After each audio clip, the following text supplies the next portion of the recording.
everybody, and welcome to this week's College Planning Tip of the Week. I'm Nancy Steenson with Steenson College Coaching. With me today, as always, is Jack Wang, and we have a special guest today, shari.l.chappell of Chappell College Consulting. Shari was a school counselor for 16 years before transitioning and becoming an independent college counselor. So welcome, Shari. We have a question for you today. Shari, why is it important for students to get to know their school counselor? Hi, Nancy and Jack. Thanks so much for having me. I'm really happy to be here. I think that's a great question and a really important question. As a counselor, I found it so helpful to build relationships with my students. And I know that's really difficult right now in this virtual world we're living in. But even if a student is able to just stop by virtually and share a quick tip or some information about activities, or maybe they want to talk about a college they just saw, the personal relationship you can build now, even if you're a junior, it's not too late. Try to figure out a way to connect with your counselor. When I was a school counselor, I would write a letter of recommendation for every student on my caseload. I had about 60 to 65 students.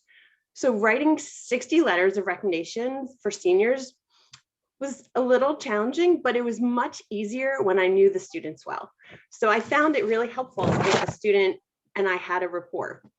And when I would write these letters, I would talk about details about stories that I knew about these students. So I would share information about their resilience or their maturity or their motivation in school and maybe how they contributed to our school's community.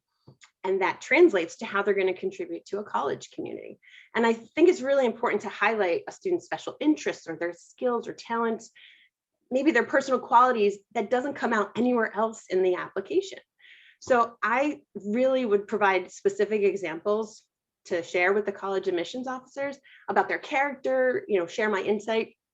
And it was just a stronger letter if I knew the student well. And I also felt that what I used to say to students is, help me help you, because I really want to be able to have this letter count. And the letters, I think, are going to make a lot more of an impact now without test scores. I think colleges are going to look more closely at the letters of recommendation. So I do think they are going to matter.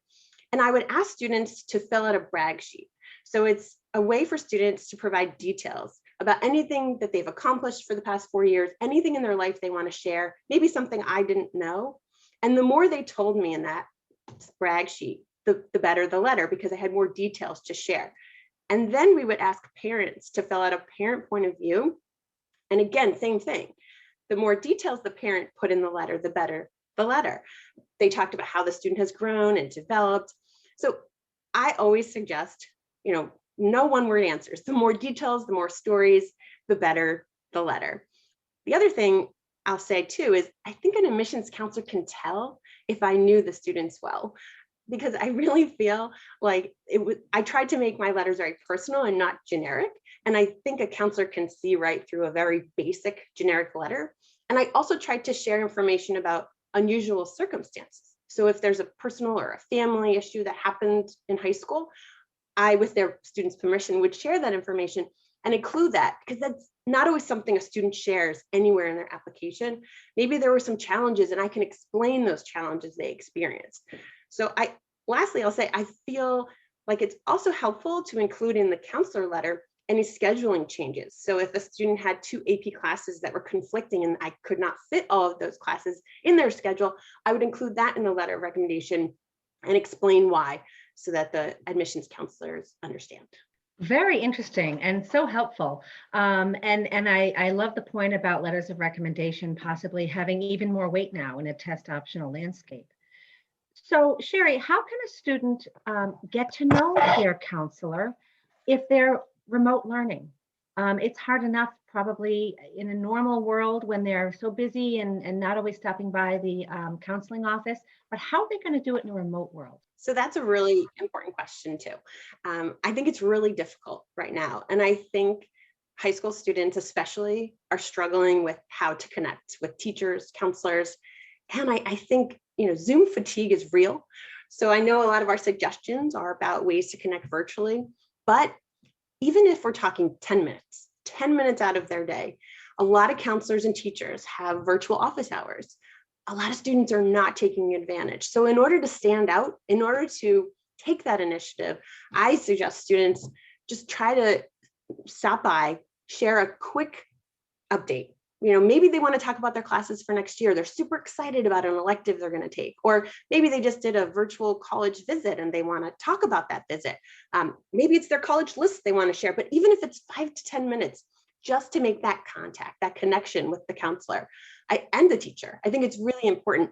Many counselors and teachers have appointment calendars online. So you don't even have to email the counselor or the teacher. You can just go right to Calendly or whatever platform they're using, and you can make an appointment and try to participate in class discussions too. With teachers, I think it's really tough when they see all these black screens and there's no cameras on. Try to keep your camera on if you can.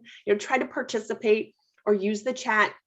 I think it's so important to try to show you care and to try to connect. Take advantage of any of the virtual college counseling programs that the school counselors are offering. They're still doing college visits. They're just mostly virtual. A lot of counselors have created amazing videos, incredible platforms for students to utilize. Many of them are live. So I would say, hop on, connect with your counselor, talk to them, maybe send an email. You really enjoyed that program, provide some feedback. Ask them how they're doing, right? I think it's important to show that level of maturity too. Connect with your teachers. A lot of teachers and counselors are using their high school social media platforms. However your school is functioning right now, try to take advantage, reach out and connect as often as you can. Those are some great tips. Thank you so much, Shari. It's been wonderful having you here today. Really enjoy it. Thank you so much. And thank you, Shari, for joining us today. And thank you all for watching. Stay tuned next time when we share another college planning tip of the week. Take care, everyone.